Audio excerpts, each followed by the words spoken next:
आग दराई है मेरी गलियों में, फिर वही शहर में बारूद की बू फैली है। फिर से तू कौन है मैं कौन हूँ आपस में सवाल, फिर वही सोच मयाने मनो तू फैली है।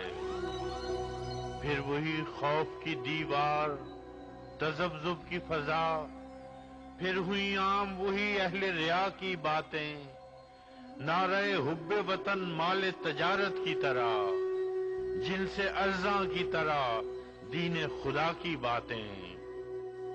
फिर कहां अहमरी होंठों पे दुआओं के दिए, फिर कहां शबनमी चेहरों पे रफाकत की रिदा, संदली पांव से मस्ताना रवि रूठ गई, मरमरी हाथों पे जल बुझ गया अंगारे हिना, दिलनशी आंखों में फुरकत जदा काजल रोया, शाखे बाजू के लिए जुल्फ का बादल रोया। मिसले पैराहने गुल फिर से बदन चाक हुए, जैसे अपनों की कमानों में हो अगयार के तीर।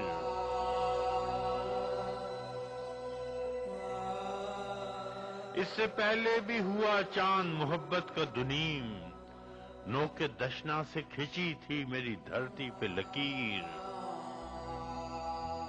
आज ऐसा नहीं होने देना, आज ऐसा नहीं होने देना।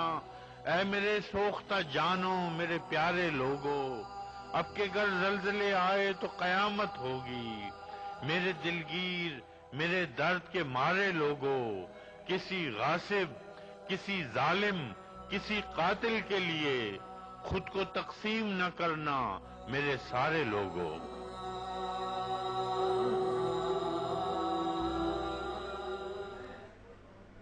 नाजरीन, अहमद फराज ने ये नज़म आज से कई बरस पहले कही, मगर आज भी उनके कहे हुए अल्फाज कराची के बासियों की तर्जुमानी कर रहे हैं।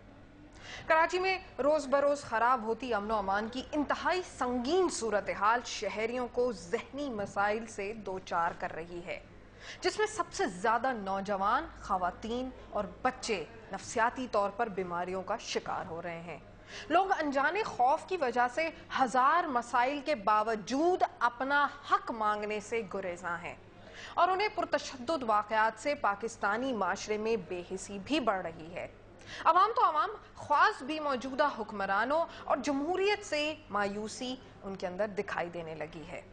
किसी को बूटों की छाप सुनाई दे रही है तो कोई बाकायदा दावतनामे भेजकर अमनो अमान की बहाली के लिए बुला रहा है।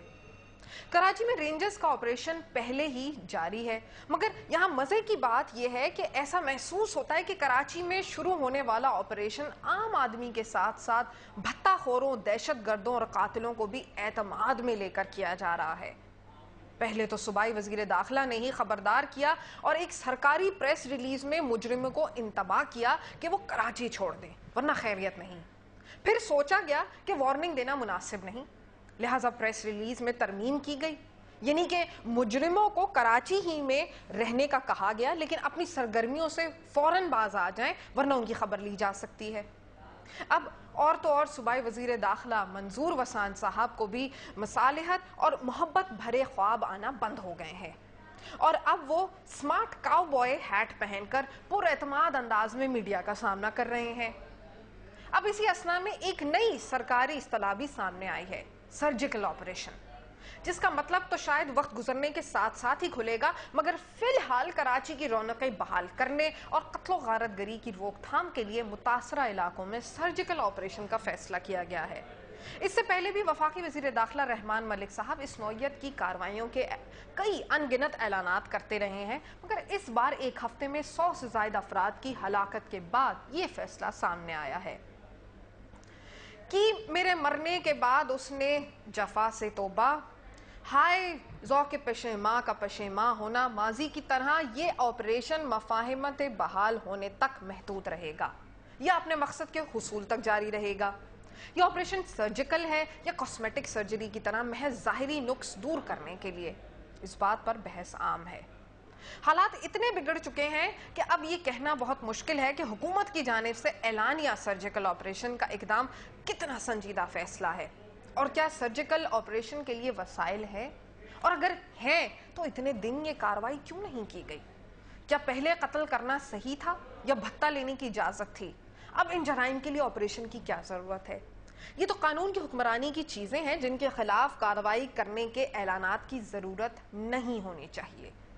मियां नवाज शरीफ के पहले दौरे हुकूमत में कराची में जब 650 लोग मारे गए तो गवर्नर राज नाफिज हो गया था। इसके अलावा फौजी अदालतें भी कायम की गई थी, क्योंकि जब तक सजाएं नहीं दी जाएंगी उस वक्त तक कोई फायदा नहीं है। अगर सियासी जमातों को रियायत दी जाएगी, जो पकड़ा गया है उसे किसी के कहने पर छोड़ दिया जाएगा, तो क्या हालात की बेहतरी का गुमान किया जा सकता है? यही है वो सवालात जो आज मैं अपने शो पर उठाऊंगी। फिलहाल वक्त हुआ है मुख्तसर से वक्फे का। वक्फे से वापस आएंगे और शो को स्टार्ट करेंगे। हमारे साथ रहिए।